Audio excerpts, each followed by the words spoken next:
Well, good morning and happy Monday. Hope you had a great weekend. Today we begin our study in the letter to the Hebrews, which is a big, rich, important book. These 13 chapters are considered by many scholars to be the high water mark of the New Testament.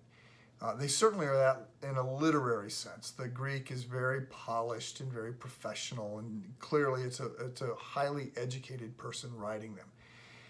As a grad student studying Greek, you wanted your exams to be out of the Gospel of Mark.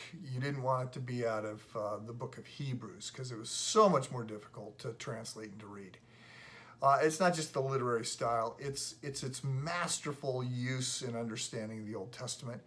And then it's just a profound book because it's a celebration, a real focused celebration on Christ. So it starts, Hebrews 1:1. In the past, God spoke to our ancestors through the prophets at many times and in various ways. But in these last days, he has spoken to us through his Son. And then he goes on to say, who is the heir of all things and through whom he created everything. It's just going to be this high resume of Jesus. Now look, what's interesting about the start of the letter to the Hebrews is what it doesn't tell us. So we don't really get a greeting. And greetings are important because they tell us who wrote the book, who wrote the letter. You know, Paul usually starts by identifying himself. So we don't know who wrote the letter to the Hebrews. Some think that it was Barnabas. Some think it was Priscilla, and the reason she doesn't identify herself is because she was a woman. Interestingly, the letter sort of is embraced into the canon of the New Testament because people thought it was Paul. We're pretty certain it wasn't Paul, but we don't know who wrote it. We don't know who he wrote it to. It's obvious from the title, which is not part of the Word of God. This gets added later, but it's to the Hebrews, and the references, the assumptions the writer makes are that the readers understand the Old Testament. And so there's a number of clues that suggest it actually was written to Jews, but we don't know which Jews. We don't know these Jews living in Jerusalem. These are Jews throughout Palestine, or these Jews spread out in the diaspora. We don't know. We don't know when it was written.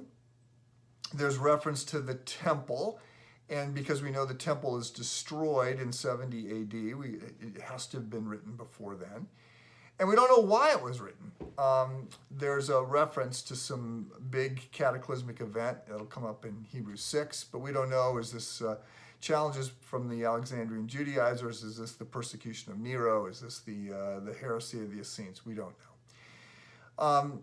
Here's what we do know. If we just look at this first verse, in the past, God spoke, through to our ancestors through the prophets. But now he speaks through Jesus. We know that God is communicating with us. And we know that the high watermark of that communication is Jesus. He is the one who helps us understand God the Father better than anyone else. So he is the pinnacle of God's revelation of himself.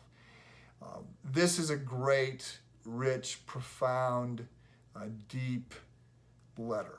And I am looking forward to the 13 chapters that are going to unfold in front of us. So I hope you have a great day and you are looking forward to a greater understanding of the person and work of Jesus Christ. Have a great day.